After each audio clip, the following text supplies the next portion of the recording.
Good afternoon, all. My name is Eka Suardi. I am a student at employee class at Pertemuan University. Tonight I will discuss about budgeting in Indonesia, budgeting formulation, and the role of a parliament. Budgeting in Indonesia. The country enjoyed a high rate of economic growth and thus expanding public research and development policies were at the forefront.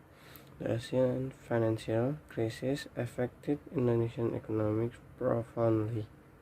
The financial crisis triggered political upheaval in Indonesia, with the resignation of the long-service president.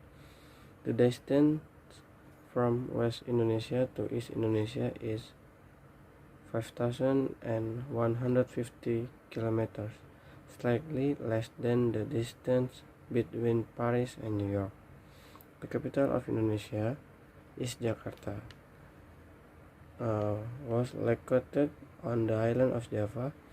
Indonesia population of 235 million people makes it the fourth most population country in the world, following China, India, and the United States. Indonesian population is overwhelmingly Muslim, making it the world's largest Islamic country. Indonesia is a secular state. Garuda is Indonesia's official symbol. Bahasa Indonesia is the national language. Indonesia is endowed with vast natural resources, including oil and natural gas, coal, tin, copper, nickel, ore, bauxite, copper, silver, and gold, as well as timber. Indonesia was the hardest hit Asian country during 1997 and 98 Asian financial crisis, which resulted in political and social disorder.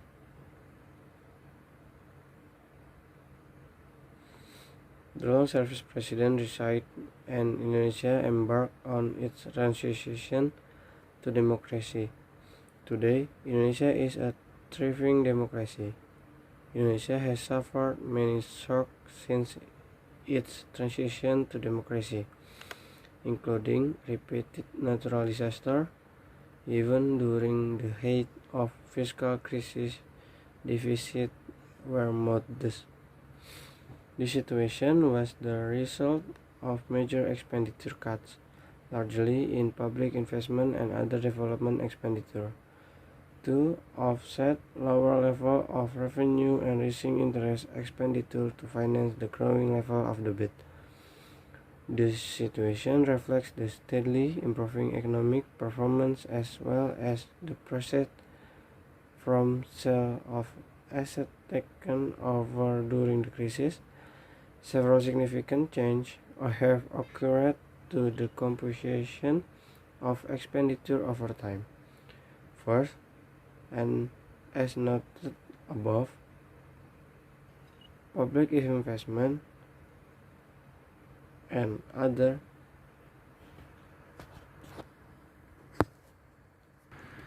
development expenditure were cut significantly immediately following the crisis to fund sharply higher interest expenditure. This situation has now been reversed, with lower interest expenditure giving room for increased public investment and other development expenditure, as well as increased spending on education and health. Second, a significant amount of operating expenditure was transformed into transfer payment to regional government, and they assumed many government services through the decentralization program. Third, fuel and electricity subsidies wedged heavily on the budget, despite significant cuts in the subsidies. Fuel subsidies accounted for almost 20% of spending in 2008, up from above 13% in 2007, owing to high international oil price. Budgeting formulation. This section outlines the budget formulation process in Indonesia. The second subsection describes these distinctive characteristics of Indonesian budget process. The third highlights each step in the annual budget formulation process. The Indonesia budgeting system was transformed following the 1997 and 98 economic and political crisis. Prior to the crisis, there was no effective legal framework for budgeting in Indonesia. In fact, the process was essentially a continuation of the Dutch colonial budgeting system, where the preparation of the budget was conducted internally by the Governor General. The Fiscal Balance Law 33/2004, the State Finance Law 17/2003 details the constitutional provisions for the budget process, mandate specific milestones and dates for the preparation and adoption of the budget, specifies general principles and authorized for the management and accountability of state finance, and establish the financial relationship between the central government and other institutions. The State Treasury Law 1/2004 outlined the responsibilities of the Treasurer and articulates the creation of Treasurer in government ministry and agency, together with general principles on the management and accountability of public funds. The State Planning Law 25/2004 outlined the national development planning process, the preparation and approval of plans, and the role of National Development Planning Agency.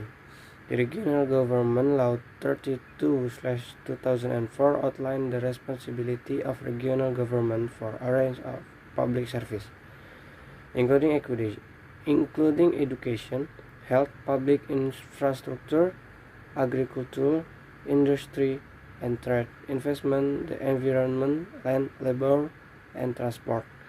The Fiscal Balance Law 33/2004 outlined the responsibility of regional government for managing their own public finance, the revenue-raising authority, and the system of transfer from the national government.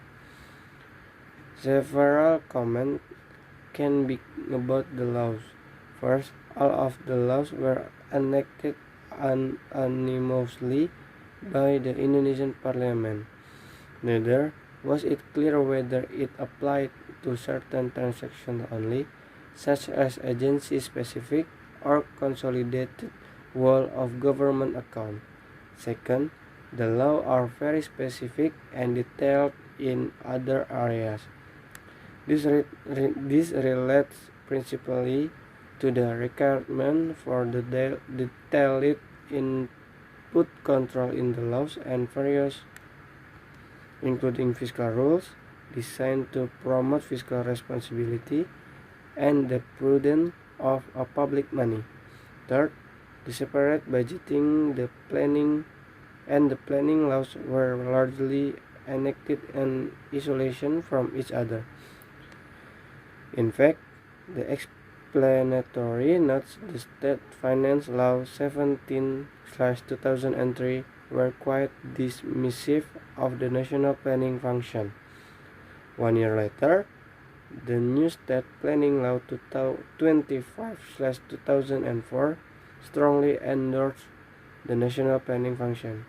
Indonesia officials emphasized, however, that through coordinated implementation,